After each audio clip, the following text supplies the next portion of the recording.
प्रधानमंत्री नरेंद्र मोदी जापान से शनिवार को सीधे चीन के लिए रवाना हो जाएंगे और चीन का ये दौरा ऐसे वक्त में है जब ट्रंप के साथ तनातनी चल रही है और अमेरिका के तमाम टैरिफ को धता बताते हुए पीएम मोदी अब नए समीकरण साधने के लिए चीन पहुंच रहे हैं और उससे पहले जापान का उनका दौरा खत्म हो रहा है।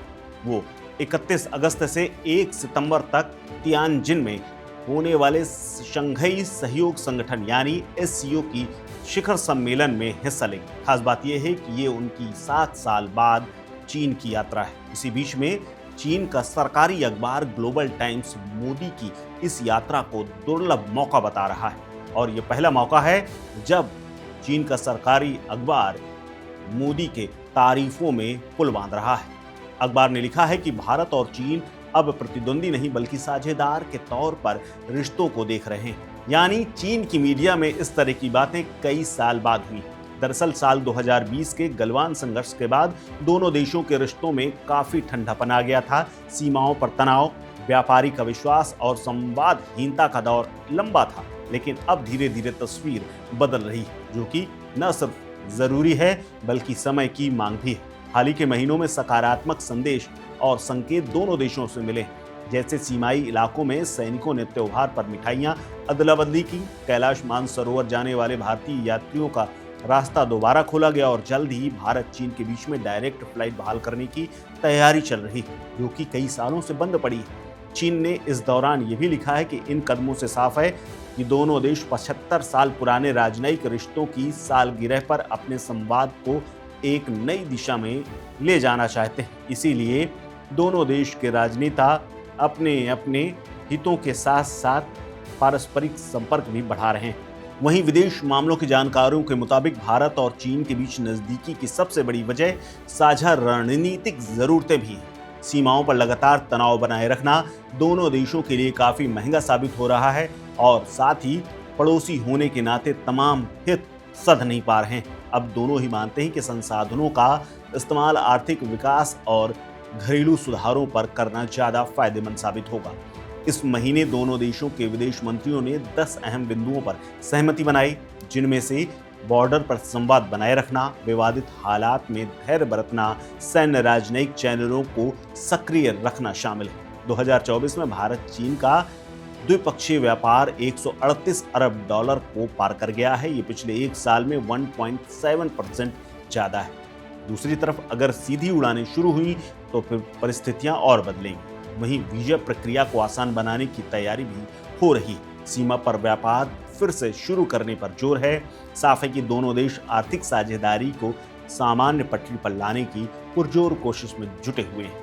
वहीं दूसरी तरफ ट्रंप के टैरिफ ने भी ये रास्ता दिखाया है। चीन की मीडिया मानती है कि ग्लोबल जियोपॉलिटिक्स में उथल पुथल जो मची है उसने भारत चीन को करीब लाने में अहम भूमिका निभाई।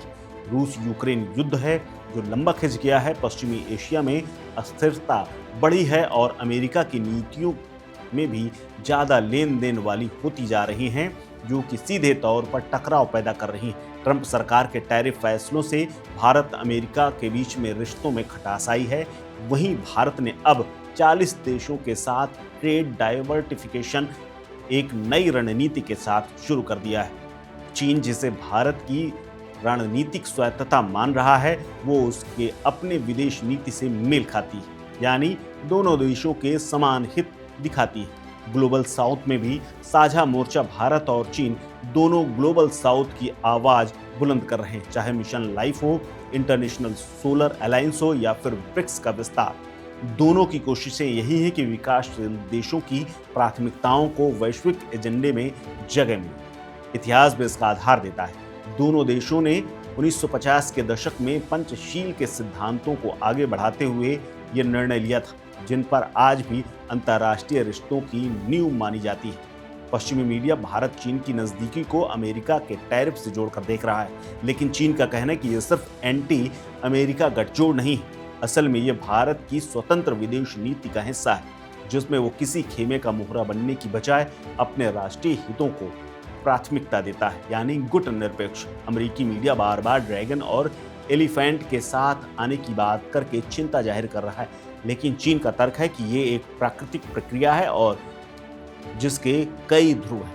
दुनिया की ओर बढ़ने का ये सिर्फ एक हिस्सा है। पीएम मोदी की तैयारी इसलिए भी ज़्यादा अहम है क्योंकि प्रधानमंत्री नरेंद्र मोदी ने जापान यात्रा के दौरान ही कह दिया कि भारत और चीन का मिलकर काम करना वैश्विक अर्थव्यवस्था में स्थिरता लाने के लिए बेहद जरूरी है। उन्होंने ये भी कहा कि रिश्ते आपसी सम्मान, हित और संवेदनशीलता के आधार पर ही आगे बढ़ेंगे। यानी दुनिया कुछ भी कहे, लेकिन भारत और चीन के बीच में बढ़ती हुई मित्रता और पटती हुई दरार ये बता रही है कि अब भारत पहले की अपेक्षा ज़्यादा पश्चिम की तरफ देखने से बेहतर अपने पड़ोसियों में अपने हित देख रहा है और एक बार फिर से पारंपरिक तौर पर रूस और चीन के साथ दोस्ती बढ़ा रहा है, जो कि अमेरिका के न सिर्फ प्रत्यक्ष तौर पर ट्रंप के टैरिफ का भी एक जवाब है।